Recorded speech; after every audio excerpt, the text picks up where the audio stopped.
that I was not seeing in myself. And he spent time and effort into making me see it. And up to this day, I am a very hard worker and I am a committed professional and I aim for excellence. And I think that was the turning point for me.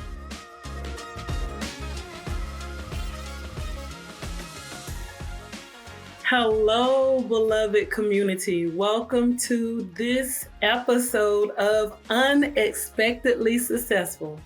Now, if you didn't know by the introduction, I am not Dr. Griselda Martinez. My name is Tamika Herbert, and I have the distinct honor of being your host for today.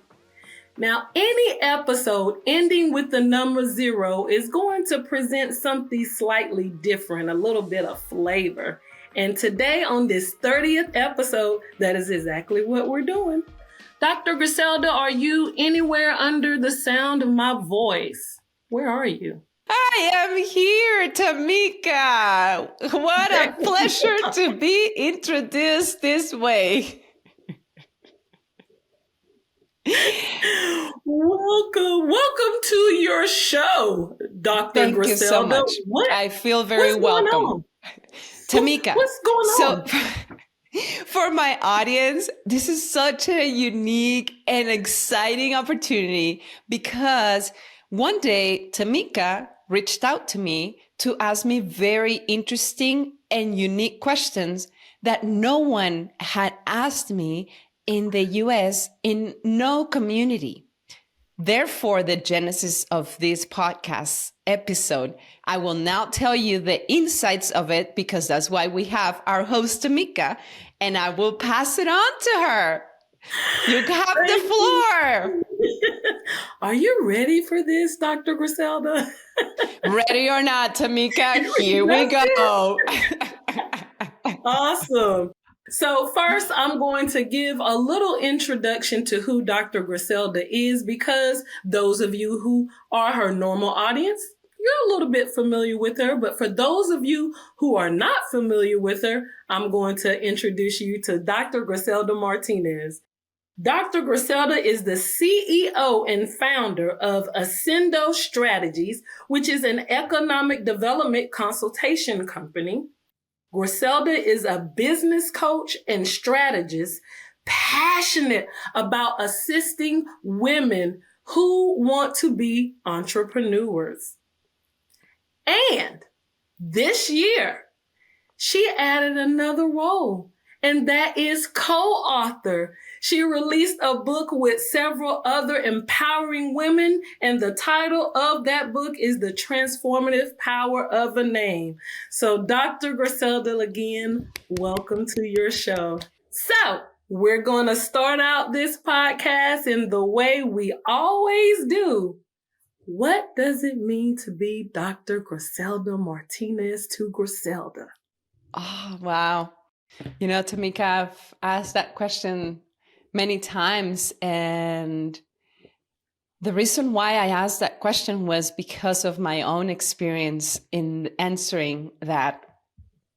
I remember as a Toastmaster many years ago, I gave a speech and the title to it was, Who Am I? So in my life, I've always been reflective upon who I am. And I've been in this discovery quest, right? That is never ending because we're always evolving. And this speech, it was maybe 8 or 10 years ago. And I remember I have the script, the detail of it, and I can see it clearly where I describe myself in all these labels. I describe myself as a daughter, as a friend. At that time, I was a kickboxer. So I was a kickboxer, as a traveler, and I had many labels. And so fast forward to when I became a business entrepreneur, I had the opportunity to really sit down with myself and dig deeper into who I was. And so there was a whole different layer of that. And in this very intentional, intense process, one day I was crafting my personal calling statement. And that then was going to evolve into my business statement.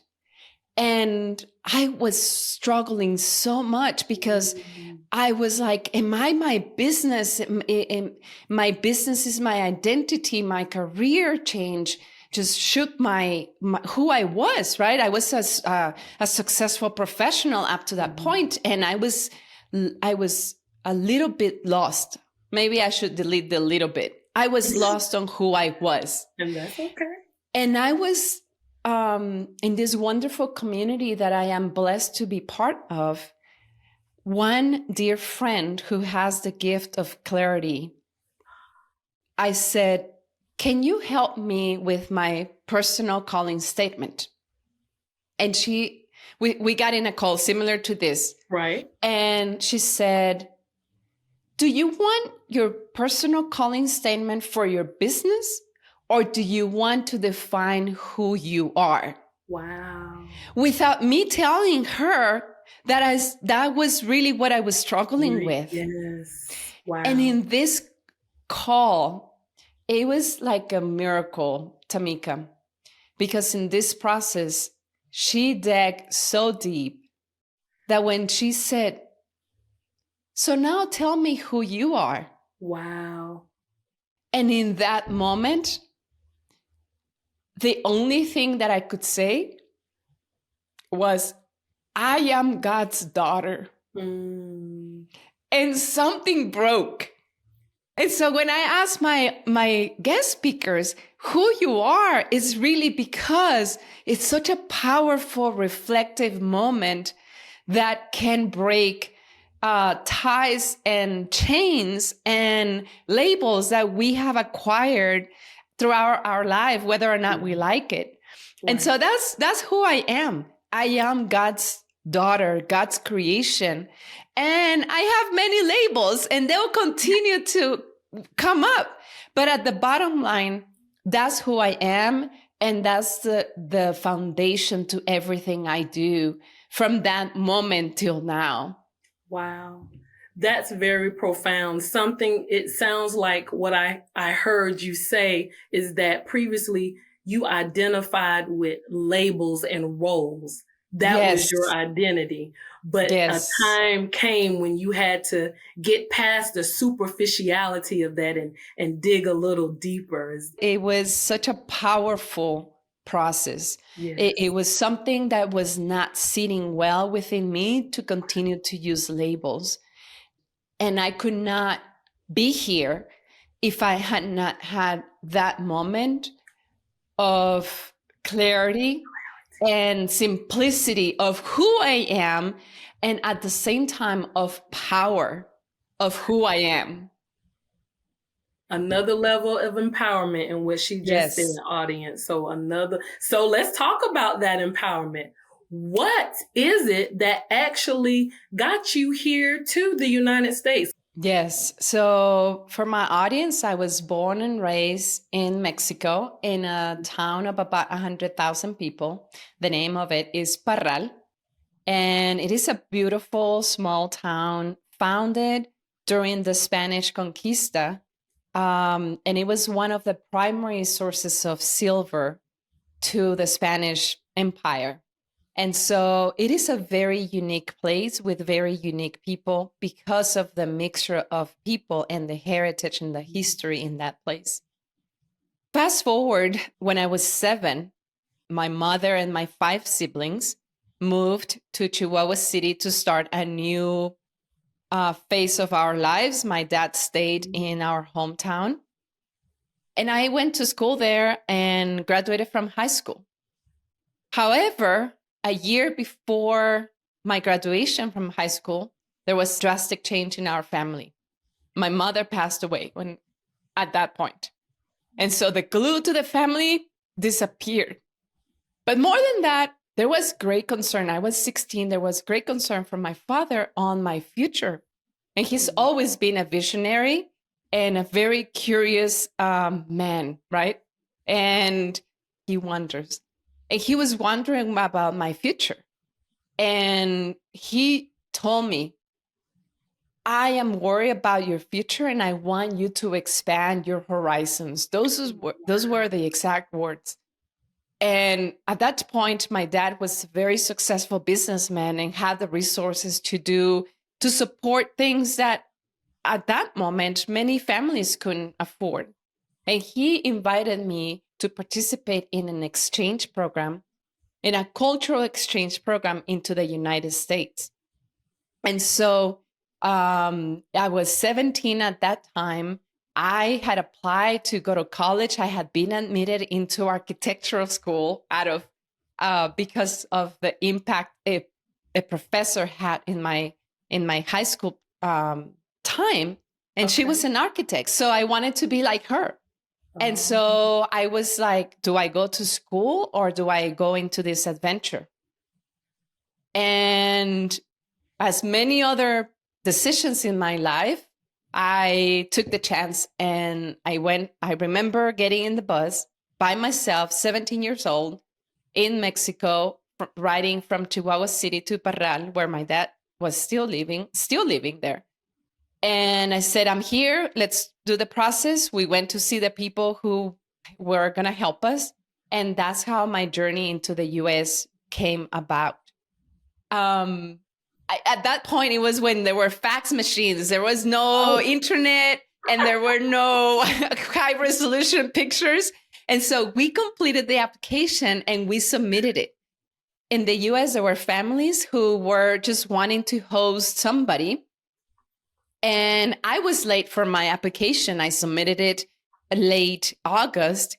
And by the grace of God, this family had submitted also a late application for an exchange student.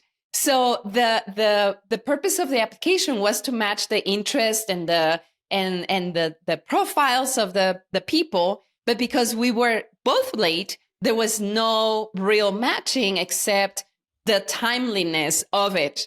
And so it was September 1997 that I came to the US and in specific to Gonzales, Louisiana. So, okay, Gonzales, everybody would associate that name with a Spanish source, right? So Mexican or some type of Latin America. And in this place, there was nothing of it. It was a French descent family. Okay. I became their fifth daughter. And the fourth daughter had just gotten married the year before, so they were empty nesters. And so guess what? I became the baby. OMG!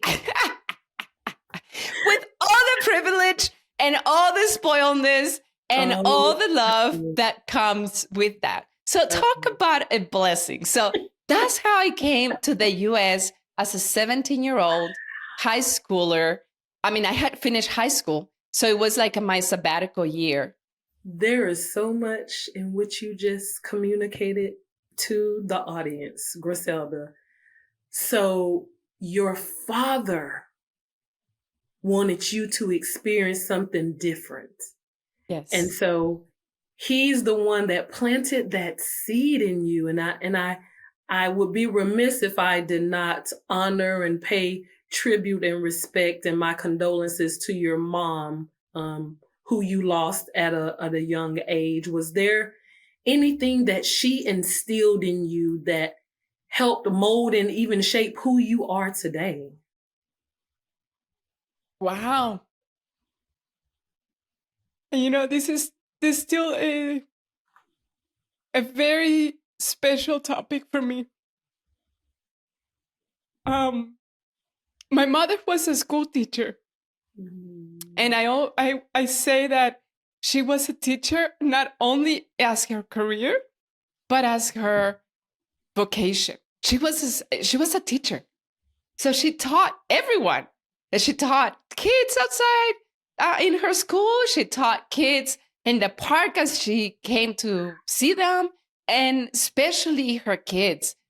She was a teacher, and she was the first one and only one actually in her family, there were 7 siblings, and she was the only one who actually went to school after high school. Wow. So she was the only one who had a career based on an education. So herself experienced the power of education from her own experience.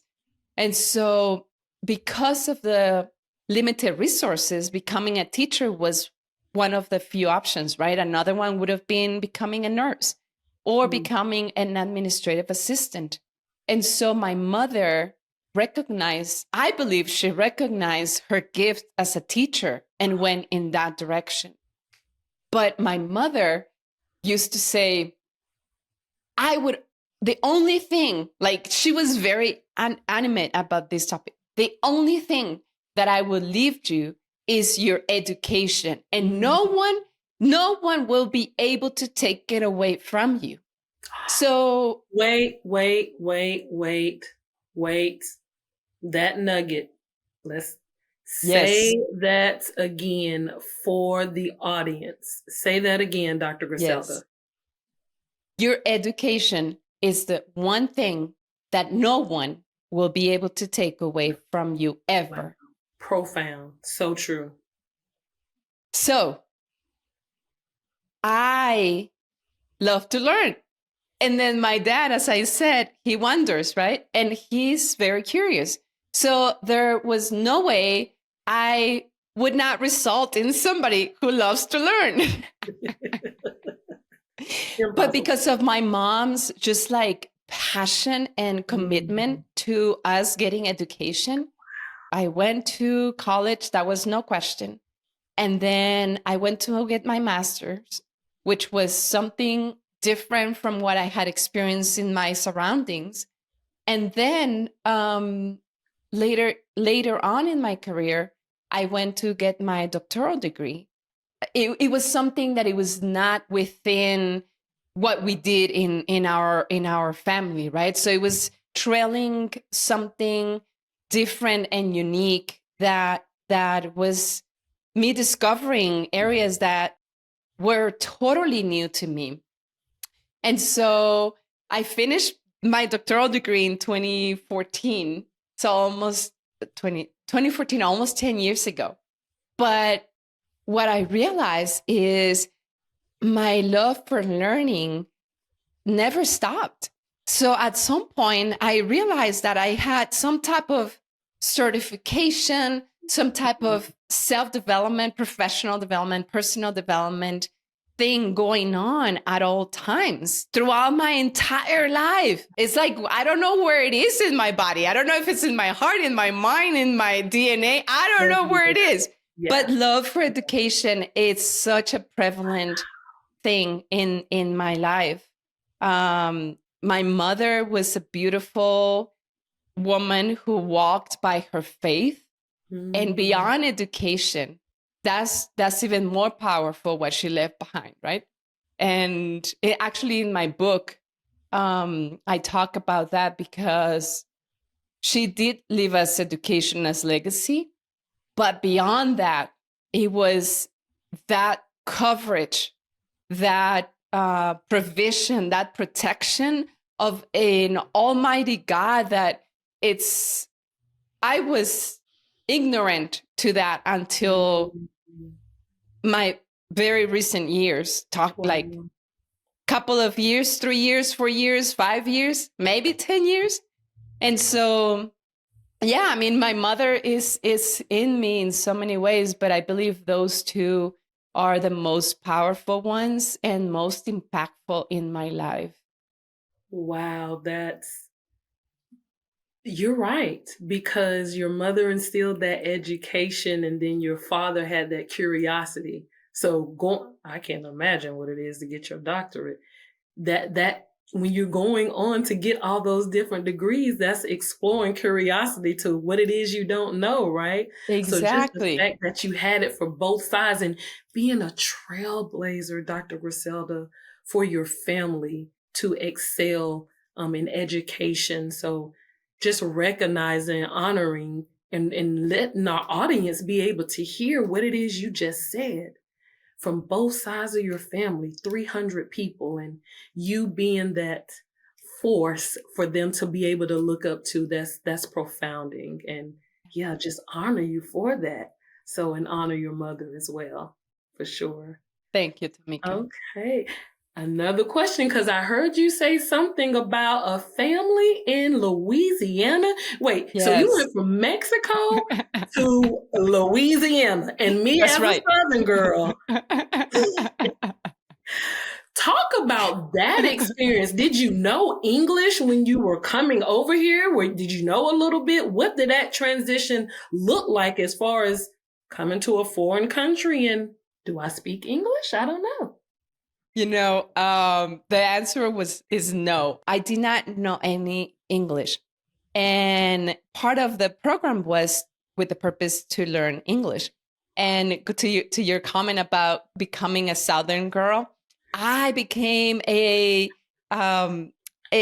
adopted Cajun. Then in later years, I had the opportunity, I needed to come up with a way to earn money when I was in Mexico, and I became a high school teacher for English. And so when I had to teach the language, that's when I really, really learned English with the grammar, with the conjugation of verbs, with the adequate way of forming sentences. The English class. Hold on, wait. We did not come for a lesson today, Griselda. Okay, proceed. I'm okay. And my adoptive mother, I call her Mama. And if you're listening, dearest mother dearest, I call her. Hey, Mother dearest, I send you a love, love, love, love, and a tight hug, because in addition to her, just she saw me and she loved me from just first sight. And the same for Papa, who I also honor because he's no longer with us. But Mama, talk about Mama. So she was a stay-home mom, and we would write we would go everywhere together. And so I would like read, and then I would say a word and it was mispronounced. And so what I started doing was I would like spell it. And so she would tell me how it was pronounced. And so she was my teacher. And then she did not only teach me, but then when I learn a new word, so now imagine how many new words did I have to learn to be able to speak, right? So every time I learn a new word, what I would do is I would repeat it over and over and over, because that's how I learn, right? Okay. That's how I process information. So she did not only have to teach me, she had to stand there looking at me, listening to my practicing. So it's like this mother whose child is learning how to play the piano and they are horrible at it, and they just have to like keep listening to it. You're doing good, baby. Come on. You're doing good. Encouragement. Yes, mother. Appreciate you. I could tell you more stories about the family, the 4 siblings, my 4 sisters in Louisiana, that these girls, never in my entire life, 28 years of me being part of that family, never have I heard, felt, seen any sign of jealousy. Like seriously, it's a miracle. It's a miracle because they embraced me. They just love me. And up to this date, yeah, it's amazing. And we don't see each other all the time, but when we get to be together, it's like no time has passed in between. And now, I mean, the family went from 4 daughters and 2 nephews at that moment to now having 2 great grandkids with wives and husbands, and so it's an amazing, really fun, unique story that I am so blessed to be part of. And I believe we may have to do that for the, I don't know, 60th, 50th, the 1000th episode to further go into this, right? Mama, get ready. Yes. And Mama's going to be there to tell us the stories that you may not quite be sharing with the audience just yet. Exactly. We'll save that.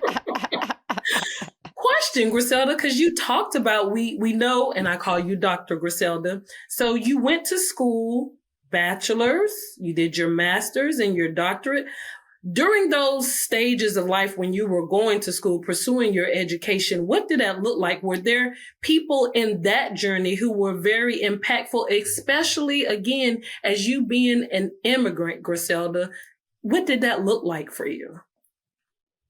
So when I first started college, so after I came back from Louisiana after 1 year of being an exchange student, I came back home. Okay. And I actually went from Chihuahua City into my hometown. So when I went back after my 1 year, I went back to apply for medical school in Chihuahua City, which was the only school at that time in the state of Chihuahua that was not private. But the big caveat is that they only admitted 100 students per year. I took the exam and I was not admitted into medical school. So I was like, what am I going to do? And I was in Parral, my hometown, and my dad said, I know this person at the School of Economics in Parral, part of the state university.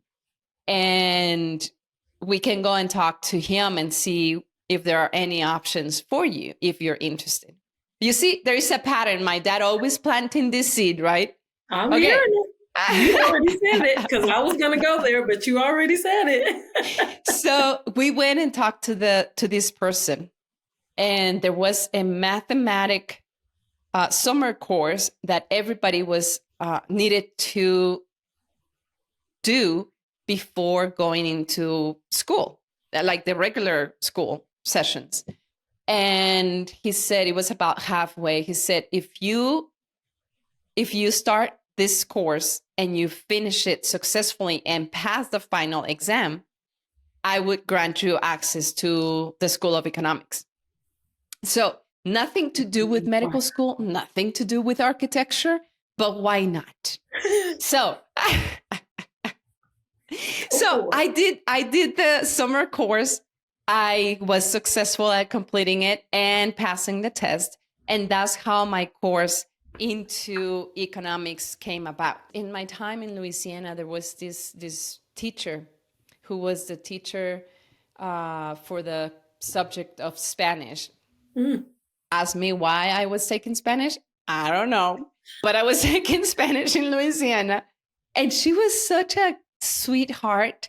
And she made sure to help me adapt to the culture.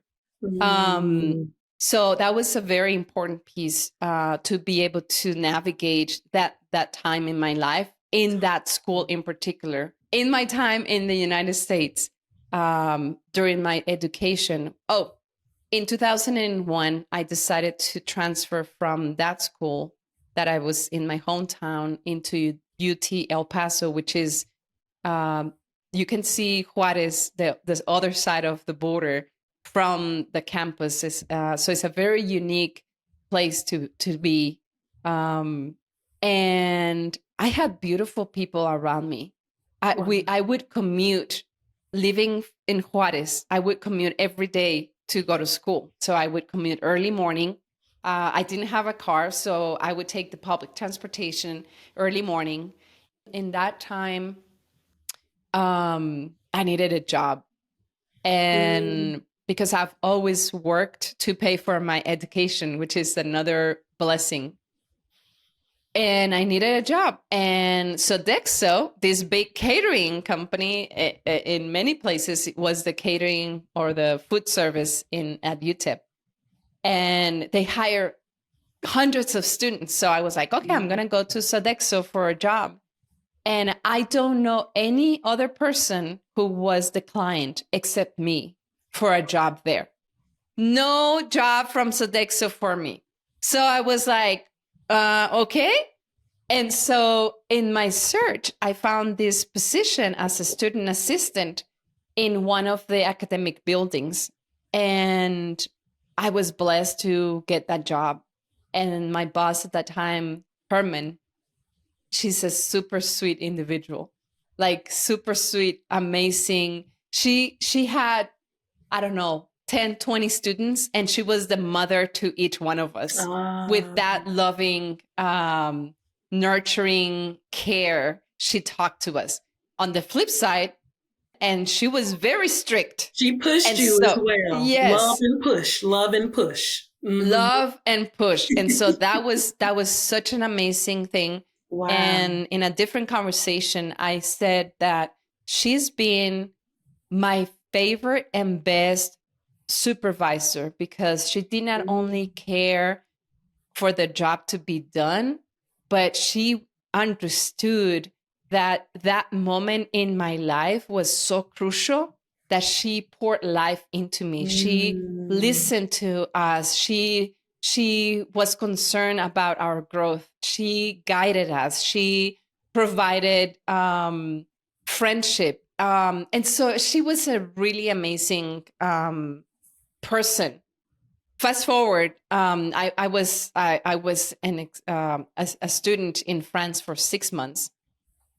And what does Herman do? She holds my spot as a student employee that whole semester for when I come back. So not only did she help me with the job in my regular studies, but she made it happen for me to have a job right after coming back from France, which made the world difference to me. And so amazing woman, tied to my studies in France. Wow. Linda, Professor Linda, she was another wonderful soul in my path to be able to, okay, so when I came back from Louisiana, I was so curious about French, right? Because of the Cajun French. And so I was like, I want to learn French.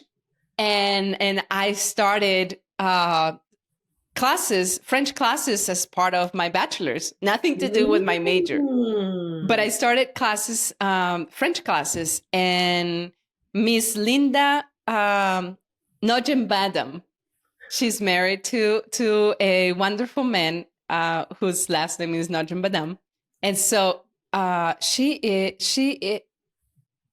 was so wonderful, but she saw something in me that she saw worth cultivating. And she was part of the selection process for the scholarships to go abroad. And I had submitted an application for a scholarship as the only way for me to go to France. Because I did not have the funds otherwise. And one day I was doing numbers, and I believe that in that moment I was overwhelmed and fearful of taking that step. And so I went to her and I said, Miss Linda, Miss Nogembadam, I cannot go to France. And she said, why? And I said, it's money. And I don't remember what happened. I don't know if she talked to me, encouraged me, guided me in this process. I don't know if she helped me with additional funds through the scholarship. But what I do know is that I did go to France. You said that you were in France. I did go to France. And so whatever she did that I do not recall brought me back to that path that I had started, and I was about to leave it as unfinished. And so talk about like impact, right? So you just said not only did you come to the U.S. as an immigrant, but you traveled abroad to another country as well as an immigrant. Wow. That's... Yes. And so I was in France for 6 months. And then later in my master's program, because I was already like, I think education is going to take me places here. Literally. Literally. So during my master's program, I applied for this summer course in Italy, in the northern part of Italy, Gorizia, Italy. It was something related to my studies, but it was actually a stretch. But it was such an interesting program. It was to study border economies around the world. Ooh. So remember I said that I was at UT El Paso at the border with Juarez? The border, But yes. this program was to study border economies, but around the world. So it was in a school in a border town with Slovenia, Gorizia, and it was a group of students from all around the world going there to study the same topic. Yeah, education has taken me places and expanding my world. Remember when my dad said, I want you to expand your horizons? Yep. Well, That's what he education said. has been a major part to that journey. Wow, that is an audience. If you're like me, a little speechless, because there's so much we can even go into with you sharing that piece about education taking you places literally and Yes. figuratively. But we're going to save Yes. that. We're going to save it. Talk to us, Griselda, about, because there's so much that you just said. But talk to us about, as an immigrant being here in the United States, were there any moments, because you did say you worked for a supervisor, you worked for someone, right? That was the lady supervisor. So throughout those early days of working and doing your degrees, what did that experience look like as an immigrant? Was there something that you saw and you were like, something's just not right. It's not sitting well with me, when that possibly helped you go from an employee to be like, I'm going to have my own business? Yes. So speaking about my mom and my dad, so my dad is first generation college graduate. And so my parents, needless to say, were a very unique couple. And so therefore, there's no way that I'm going to be just average, right? Because Scratch it there's off. no way. But my dad, as a young student, he used to come to the US, buy merchandise, bring it back, import it into Mexico, and then sell it. My hometown is about 8 hours from the border. And so he would do that. And that was a way of him making money. Actually, that's how my mom and he met, in one of those bus rides. My dad coming to the border. My mother lived in the border town of Juarez. Well, fast forward, as an engineer, he had a side hustle. Somebody offered him to purchase a semi truck, a fifth wheeler. And my mother was an excellent administrator. I mean, talk about administrator. She was excellent. So there was always funds, even if there were not, even if the income was not abundantly like crazy, the administration allowed for savings. So when my dad was offered this vehicle, he bought it. And so that was the genesis of him having a side hustle business. Then as an employee, he just did not fit. He just did not fit, align, and he jumped into owning his own business with the support of the stable income of my mom as a teacher, right? Which is not often spoken as an amazing platform to jump from. And so my father started his own business with this semi truck. Then he expanded because he transported lumber in my hometown in the region. Lumber is a big business. And so he transported lumber. So guess what? He expanded his business to actually producing, manufacturing lumber. So he found clients for that new product. But then he expanded his fleet. So he did not have to pay that high cost transportation that would reduce his profit or increase the cost for the clients, right? So that was his second expansion to the business. So he expanded his fleet and he expanded into lumber business. Then later on, these trucks would break, right?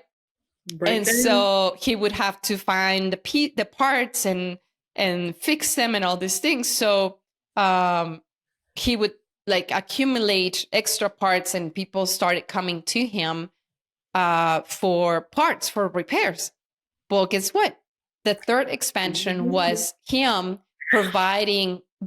importing parts from the US, because he already knew the process, right? From his early years, expanding that business into an import of heavy equipment parts, which was a very important part to many people in that industry, because it represented them not having to have those vehicles out of service for a long time through that well-stocked parts business that my dad had started. And so that was me growing up. So I would hang out in this big place where it was full of heavy equipment parts, and I would see that part is go to that corner over there. He knew exactly where these parts were. He knew his business, and he was able to serve many people. So that was my exposure to business ownership as a child. When I was after graduation from college, I went to work for a small company that had the business in the US side and the manufacturing component in Juarez. So this border economy has also been very impactful in my life, because I've lived in it.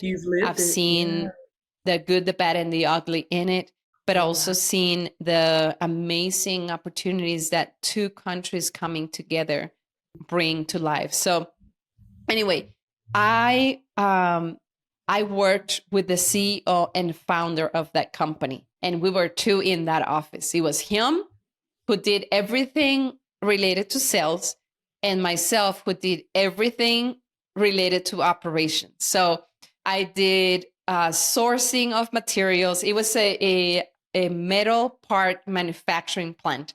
So I did all the sourcing of the materials, all the logistics related to that. But because it was the manufacturing plant in Juarez, I did export of the materials and import of the finished parts once they were finished, and then they were being sold in the US.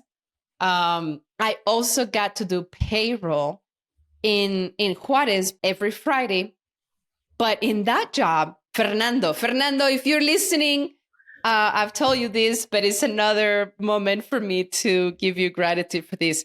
Okay, I had been blessed enough that I could do work to an extent that would meet the standards, but it was not my full potential. And so it was easy for me to do the work, but without putting the best effort forward. Wow. So Fernando recognized that. And I remember him coming into the office, and I had done something to the very minimum. And he would say, Griselda, come to the office. And I mean, it was like a little office in which it was his office and my office was the hallway. And so I would go to his office, and he would totally drill, Griselda, what do you want to do with your life? Wow. What do you want to do with your life? Griselda, when are you going to use your full potential? Griselda. And I would get so mad. I would get so mad. He would make me cry. He was so insistent on the same topic. He would make me cry. And every time he would say, Griselda, come to the office, I knew that he was going to like totally go into what I was going to do with my life, right? And one day I was just tired of me just like, oh my God. Like I was a 24-year-old ready to go party, ready to like, just like, I saw him as my parent, right? And I'm like, I'm sick of my parent. I don't want to hear him anymore. I'm away from my dad right now. Why are you doing this? Exactly. I was like, and so one day I said, Fernando, tell me what I need to do so you stop bothering me. Oh. And he said, use your full potential. And I went out for a week. And when I came back, I was like, okay. It was such a change, Tamika. Wow. It was such a change that one person who did not know about this conversation, who did not know anything, he said, Griselda, are you doing okay? Wow. It was such a moment of transformation, Tamika. From that on, I stayed with in that company for about 4 years, and that was about 2.5 years into it. From that moment on, it was my job to become the best I could be in that position. Optimize. And to the point that when I knew I had accomplished my goal was this day in which Fernando and I would sit down and review like projections of revenue into the company, all the expenses, because we were tight in money. So we had to be very diligent. So we would project 4, 8, 12 weeks into the future to see how much material we needed, how much money that was going to be, payroll, import cost, and then how many invoices we had outstanding, and then when we were going to have those. So it was like a really very detailed balance in the cash flow of the company. And so any error made a difference, right? So I would sit down with Fernando and he would catch errors often, right? It's like, what about this? What about that? And I'm like, damn. When I knew I had accomplished my goal was when he thought I had caught an error and I had all the knowledge to say why that was correct. So for the first time, I had all the knowledge, experience, and confidence to defend my point because I knew I was right. Not out of arrogance. Well, I think at that point, I was out of arrogance. I mean, 24, we still kind of, 24, and I was in this quest of using my full potential, right? So when I was able to have that discussion with the CEO and founder of the company, and I was right, I was like, wow. I think I've learned something. Wow. And so to this day, I thank Fernando because he saw something in me that I was not seeing in myself. And he spent time and effort into making me see it. And up to this day, I am a very hard worker and I am a committed professional and I aim for excellence. And I think that was the turning point for me. Thank you for the poking and the prodding, Mr. Fernando. We thank you for the audience. Thanks you for that, because that's a very intricate part of who you are today, right? Yes. Yes. And that's just, I don't know, my head was spinning when you started talking about invoices and everything. Yeah, like I thought I was about to pass out, but I honor you for the gift that you have and how you have helped Fernando's company and help even the audience and the viewers here today, because without those lessons, right? Yes. The poking and the prodding that people have done, it pulled something out of you. And part of that is who you are today as Dr. Griselda Martinez, who owns several businesses, right? And Yes. just passionate about people, passionate Yes. about wanting to assist others, specifically women. So that's Yes. so very profound, Dr. Griselda. And Tamika, now that you're saying that, I think Fernando was the CEO and founder, very much like I am now.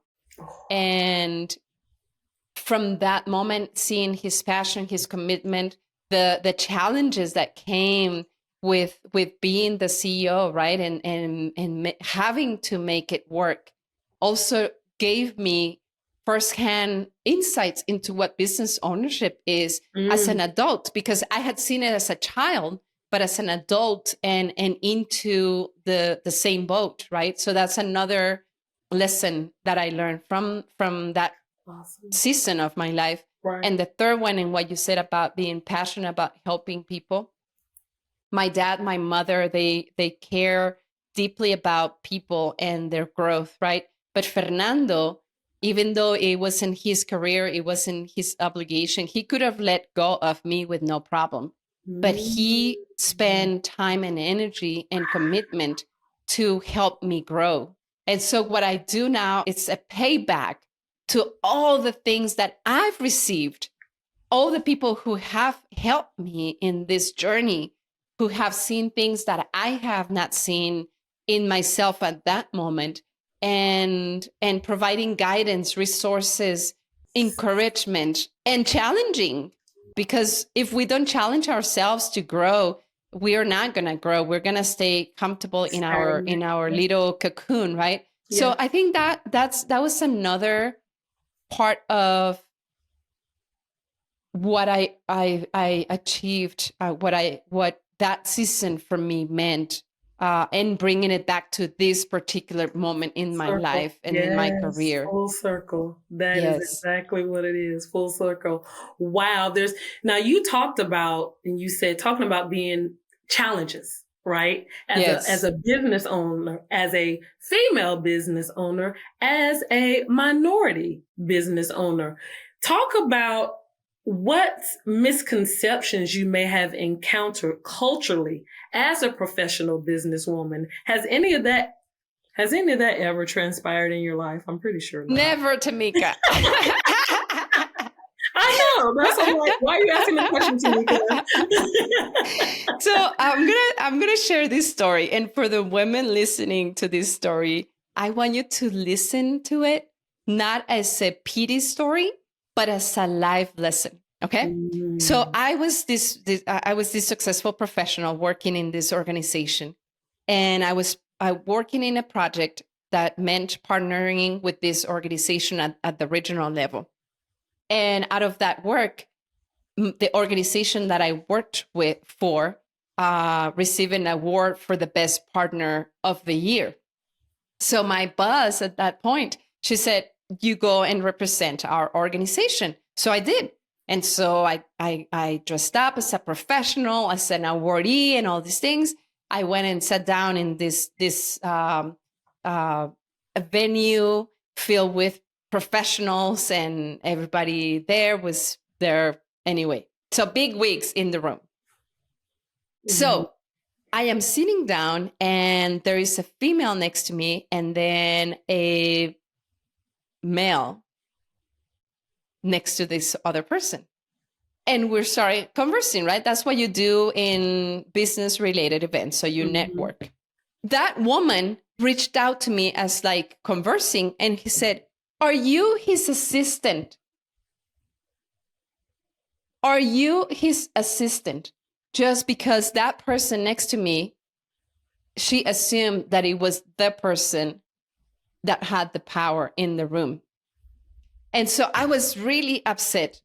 But then when the time for the award came about, I stand to be recognized for my work in that room. And so misconceptions, yes. For my audience, take it as a lesson of, it doesn't matter who anybody thinks about you. Know your worth. Know your worth. Not even because of the work you're doing, but because of what you bring to any table. Any And table. so this is really important to remember. And at that point, I was upset. I did not have the level of emotional intelligence to react in a way with what I just said, to know my worth, my fully embrace my worth. And so I got upset and I got aggravated, but also that triggers moments of reflection, right? What should I have had done? And as a more mature professional, I don't care about who anybody says about me. I know my worth, and I know why I am in the building. And so we need to fully embrace that, despite who says what. Right.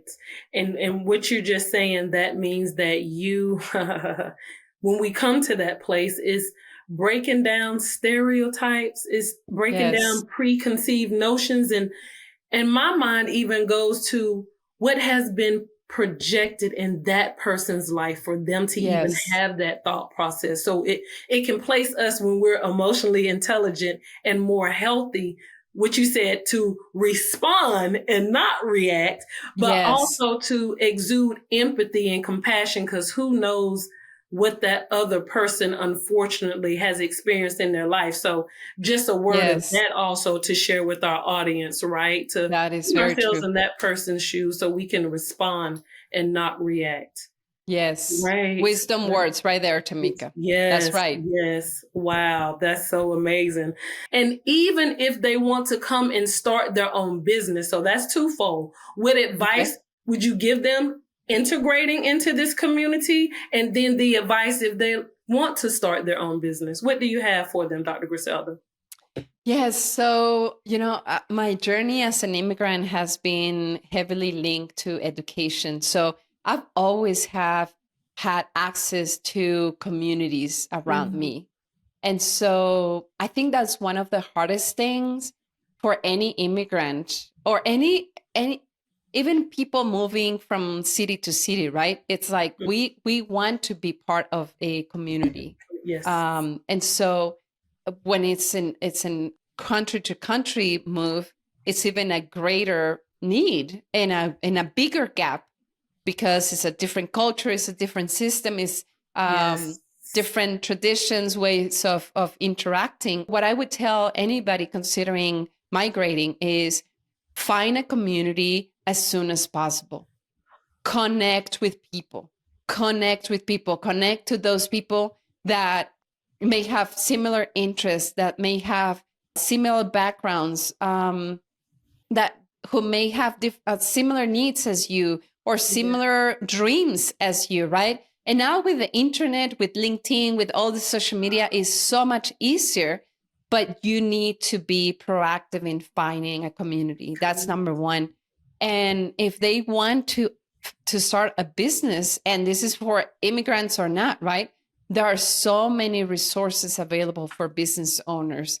It's just a matter of us doing our due diligence, our homework, in order to find the right fit for what we need, and being willing to invest in our own future, right? So as a business coach, as a person who has been coached, I know the power of being coached. I know the transformations that I've experienced myself. I know the transformations that I've helped my clients, my community, my people experience. And there is no day the same after those interventions. And so finding those people who care about your success is another critical piece, because you need to have a team behind you, whether they're paid or they're people, organizations who do this for free. You have to have a team behind you.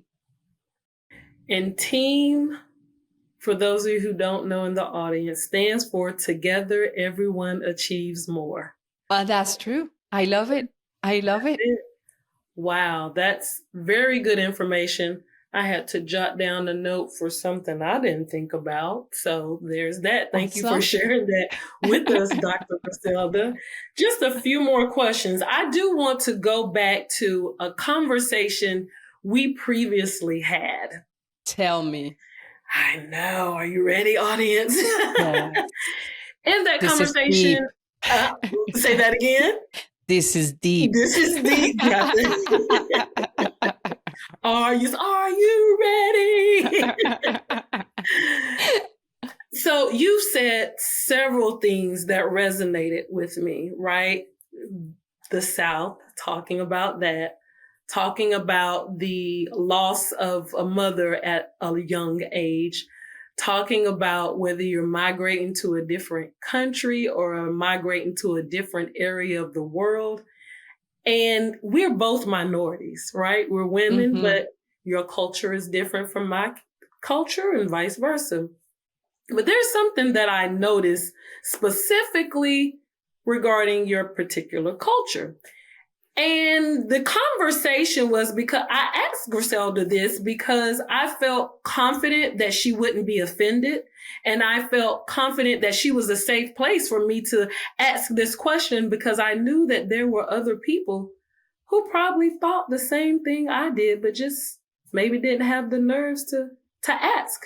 So I'm going to ask this question again for your listeners, and that is, wherever I have lived, Dr. Griselda, growing up in the South, living in Memphis, Tennessee, and now I'm here in the Pacific Northwest, there is something very specific that I've noticed in your culture, and that is hard work and business ownership.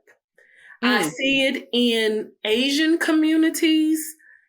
No matter where I am in the US, you see it.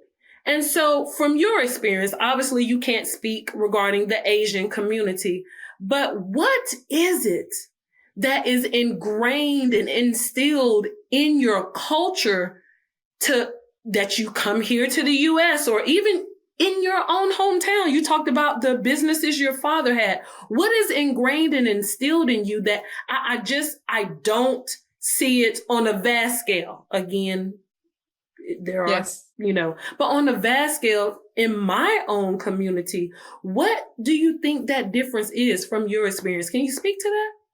Yes, Tamika, thank you for that question. And for my audience, this question was the true genesis to this conversation and this episode being this, because Tamika, I want to publicly honor you for your genuine curiosity and for being diligent to learn about different cultures and to make the space to have these conversations that ultimately brings us together closer as individuals than to see the differences and just make that the primary point. So for my audience, I wanted to say that.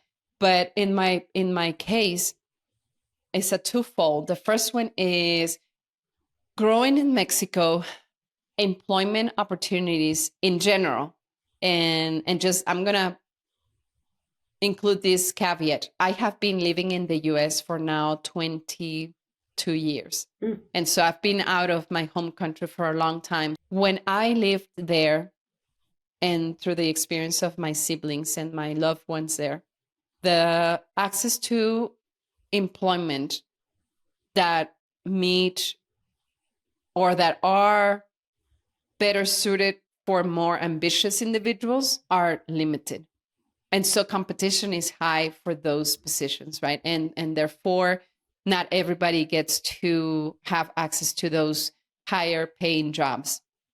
And therefore, it is placed in each one of us to create our own possibilities. Part of why I'm so passionate about entrepreneurship is because my parents, I don't think that they fully understood when they started their own business. They were creating pathways to possibilities that were creating generational legacy, right? They changed the entire trajectory of my family. Yeah. And not only my siblings, but the people who were impacted by my father, the people who saw him working and serving those clients, the people that he served, not only through mentorship, but he did very early on micro lending, because he would lend money for people to start their own businesses in a very informal way. Like, hey, I want to start my own business. And he would like let them borrow money so they could kickstart it.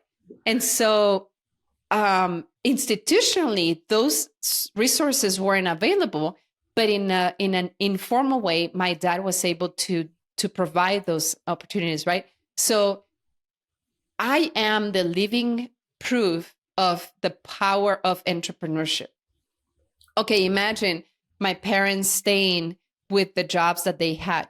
They were decent jobs, but the opportunities were limited for growth, right? And so my number one passion for entrepreneurship is the sky is the limit, because I say, is it possible that with our commitment and our energy and our insights and our preparation and experience, is it possible for us to fail as business owners? And the answer is no. It's just a matter of time. And so that's like how deeply rooted it's in me, because I have seen it. All of my siblings have their own business. Wow. My oldest sister, she's a lawyer and she has her own business. That's the source of income for the family, who have educated a couple of kids who are now college graduates, both of them, who has paid for their home, their vehicles, their whatever, right? And it's a lot of hard work. My older brother, he's a medical doctor and he has a full-time job, but he also has his own practice, right? So he has his own business. Wow. My sister, the one next to him, so number 3, she has her own business. She has a full-time job and she has her own business, and she does several things through that. My younger brother, he's a very successful businessman.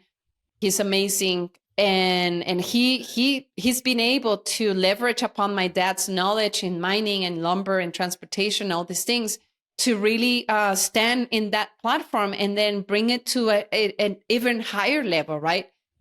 And then my younger sister, she's an artist, and you know, artists tend to not be business oriented, but because she's been exposed to all of this, she has been able to explore her own entrepreneurial efforts. So that is on my direct siblings. My niece, she's an incredible businesswoman.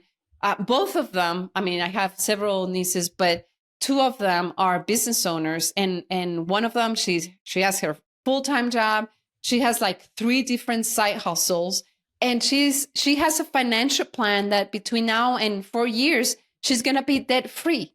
And it's not her full-time job paying for that, is the side hustles that will allow her to pay and be debt free, and then continue to establish stronger foundation for those coming behind us, right? So that's as like people in my home country. Opportunities are limited, but guess what?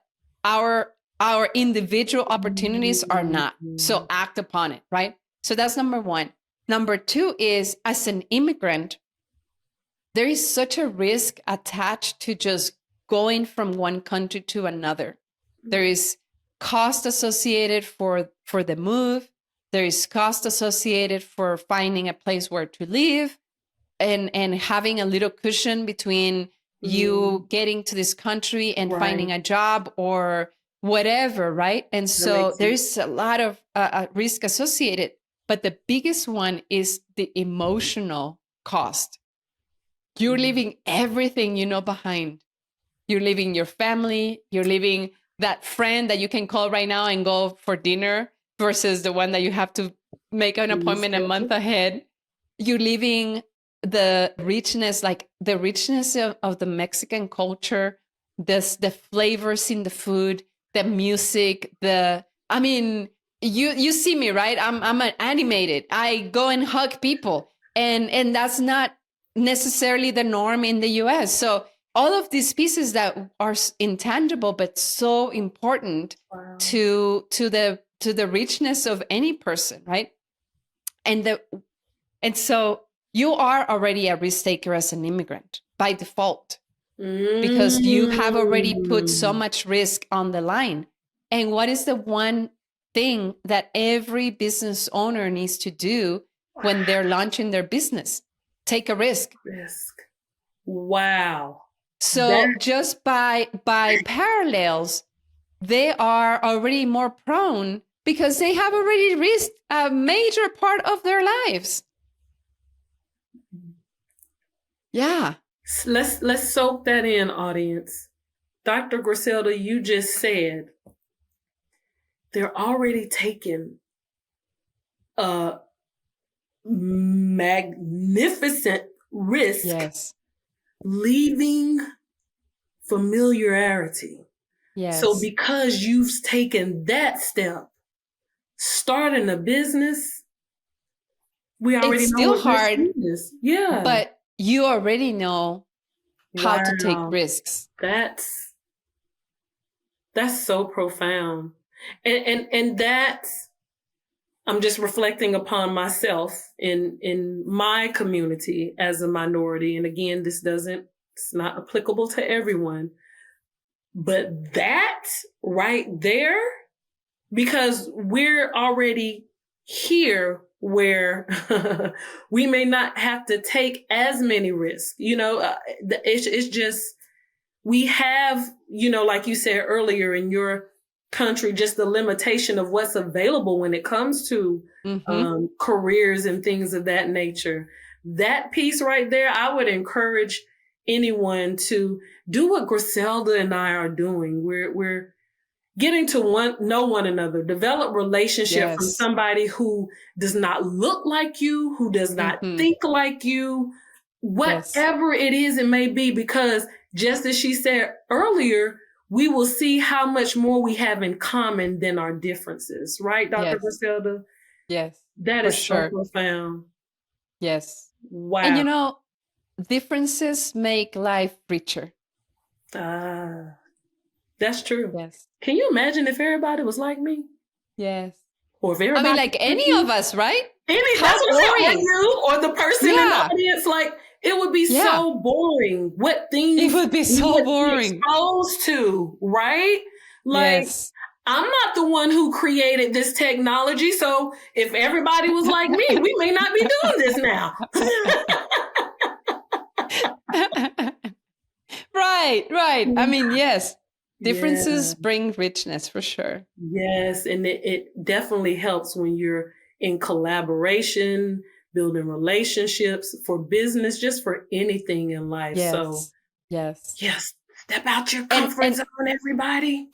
Yes, get out of your comfort zone, anybody. Oh, it has been such an absolute treat for me to be able to host Dr. Griselda's show and let the audience know just a little more in depth as to who you are, Dr. Griselda, as well as people who may have never come across you, right? So thank you so much for your vulnerability, your transparency, and sharing some stuff that was very emotional and heartfelt. So we want to honor and recognize that. Honor and recognize your mom, who, if you realize, Griselda, you had people all along the way giving you that motherly love and comfort in school, in your jobs. And that's such a beautiful thing. God's timing is God's kindness. And we can, that's such a beautiful thing. So thank you so much. And I have one final question for you. I wonder if you know what that is. Before you go into the final question, Tamika, on that topic, Pastor Darius Daniels, one time, he said, God sends supplements to wherever we don't have. And as you said, as you recognize in my story, I've been so blessed to have so many people come and love me in the different ways that I needed to in that particular season. Yes. And so I am thankful for all those people who have been part of my life that have made a difference for the positive. and to my dearest mother, especially to you, but so many. I mean, seriously, I have been blessed, and yes, supplements. That's it right there. Just they all played their part in you being who you are today. Yes. Love it. And the story's still in the writing. Say it again. The story's still in the writing. There it is for each and every one of us. No limitations, guys. You heard Dr. Griselda. No limitations. We're all still in the writing. Yes. Right away. Yes. Okay. Now, in episode 10, Dr. Griselda, you shared that maybe you were expected to be successful. And maybe it was due to fear and absence of confidence. On today, this 30th episode, yes, were you expected to be successful as an immigrant? And has anything changed since that 10th episode when you had a maybe? A maybe. Oh my God. Wow. Sounds crazy from episode 10 to now, but you know, it's so interesting. As an immigrant, it was not even a consideration. Wow. I never thought of whether or not, I never even questioned success. It was by default. So it's so interesting you asked that question for that moment. And at that moment, I did not have an education. I did not have experience. I did not know the system. And it's so interesting that it was not even a question. And didn't fully speak the language either, right? I didn't. I mean, yeah. And as a business owner, this has been a roller coaster. I would not change it for anything. The places this business has taken me, personally, spiritually, professionally, I would not change it for anything in the world. Was I expected to be successful? I would say depends on the day. Which time frame and time are we talking about? It depends on the day and the time of the day.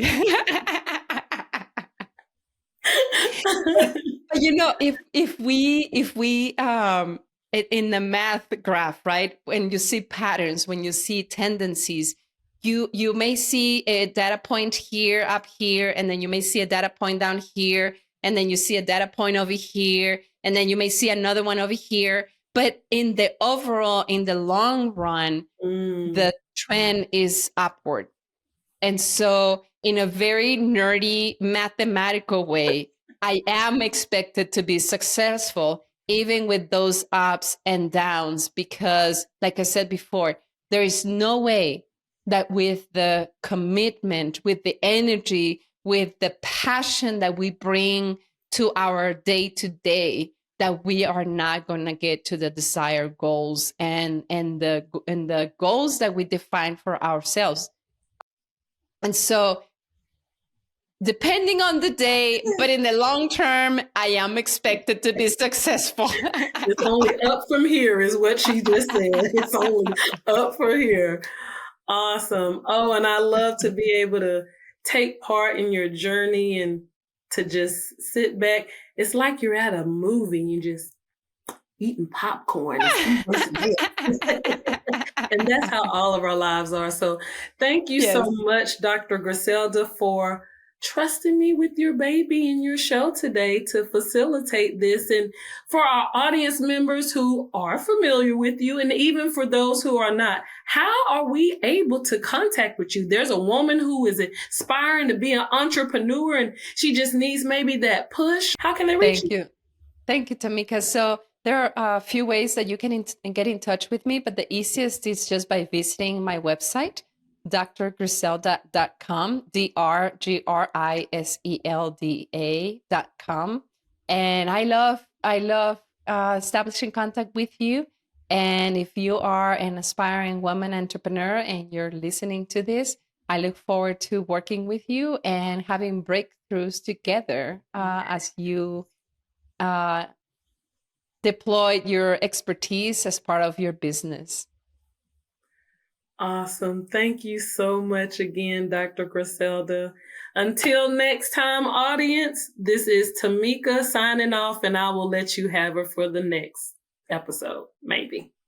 Thank you, Tamika. For my audience, bravo for our host today. I truly appreciate you, and the thoughtfulness and insights that you've brought to this episode.